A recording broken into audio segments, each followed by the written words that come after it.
Hello, this is the Ramblings of an Indisciplined Mind podcast for Saturday, September 3rd, 2016. As of this recording, Sierra is still missing. Well, it's Saturday, but I don't have any feedback, which makes me make my sad face. Yes. But I do have something to talk about today. It was something that my Facebook friend Kane Dorr, who I've mentioned once or twice, he does a lot of plus oneing of my episodes, which I appreciate. It was a photo of somebody else's that he shared.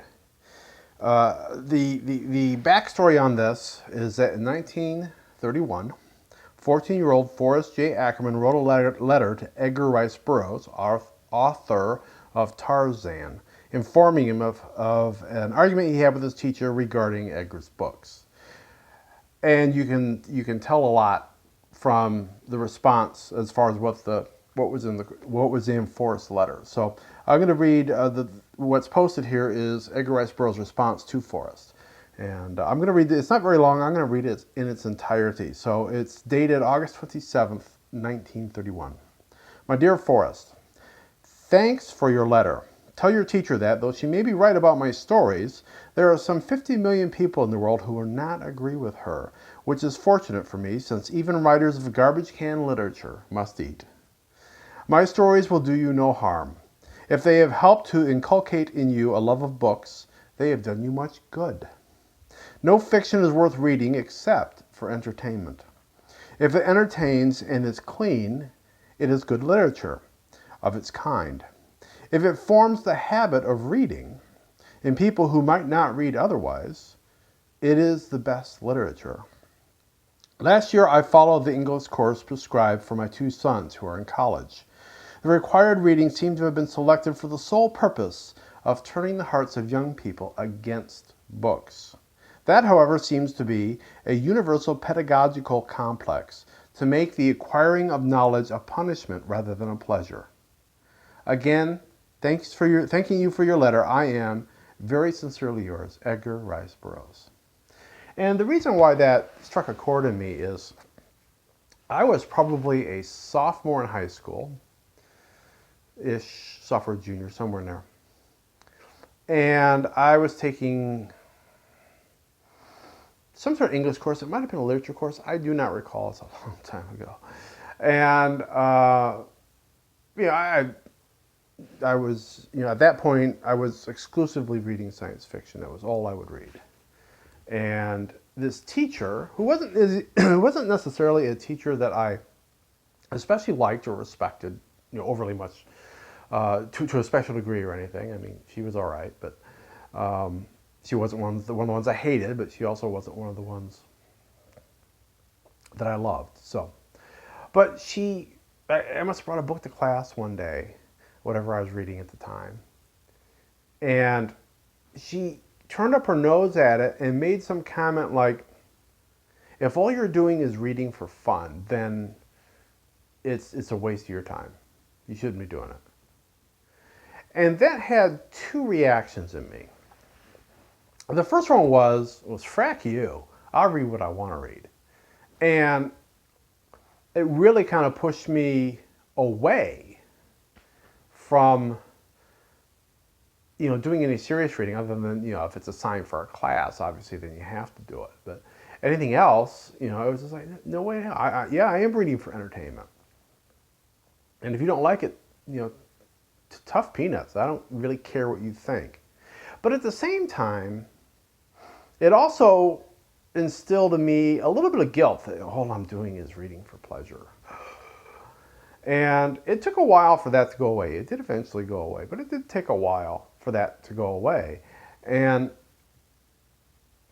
then once I kind of got over that situation, and I started realizing that there was no reason, I read what I read, and there's no reason to feel guilty about it. It's just stupid. But then that also opened me up to doing other types of reading. Like right now, excuse me, I'm reading the biography of Alexander Hamilton. That is, while I am enjoying it, that's not light entertainment reading. You've got pages about fiscal policy and governmental right now, a lot of governmental infighting and, domestic policy and foreign policy and all these things. And it's fascinating reading, and I am enjoying it very much, but it's not the same as, when I get done with that, and then I'm going to read Nathan Lowell's Milk Run and whatever the next installment of Matt Wallace's novella series, which I've already bought. I just haven't read it yet. So, and there's like 3 or 4 other. There's like a bunch of stuff I need to either. I've got on my short list to be reading as soon as I get done with this, big biography, and that's something I've been doing over the last, 15 years or so. Is I will read a nonfiction book. I will read a biography. I've actually come to really enjoy a good biography, and I think I think my love of reading got me to that place. If, but some dumb teacher from high school saying you should be reading important stuff like biographies, you probably would have approved of that. I would be like, no way in hell.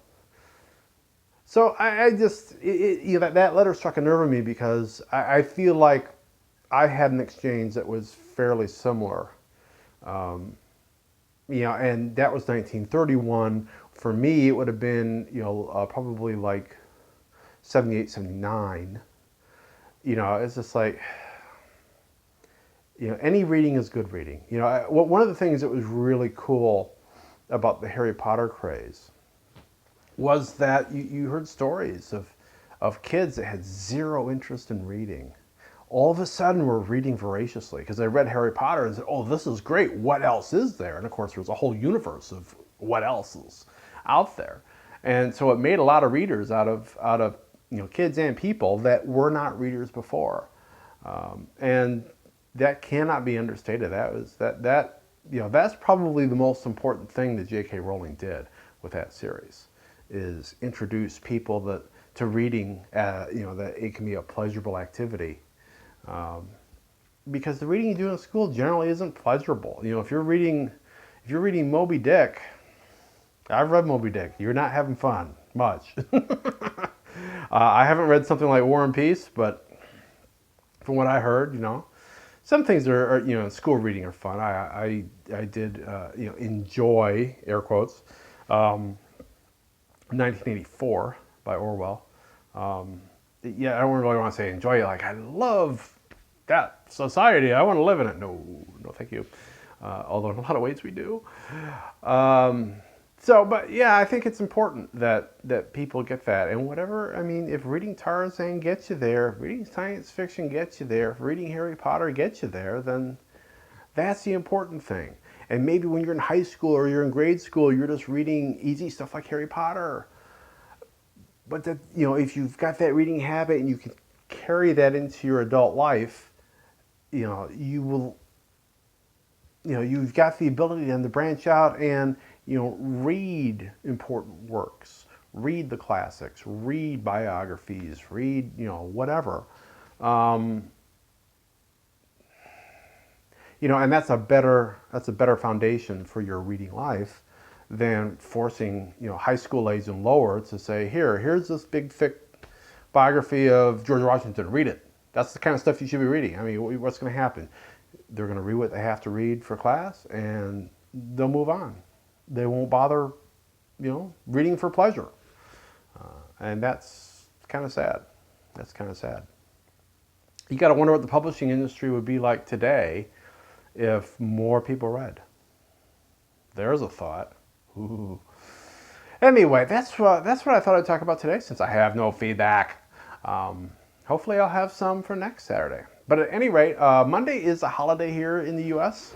As you're in the U.S., you know this. But in case you're not in the U.S., Monday's Labor Day, so we are off of work. So I'm going to actually take a break from the podcast for Monday. So I will be back on Tuesday, and I'll be talking to you then.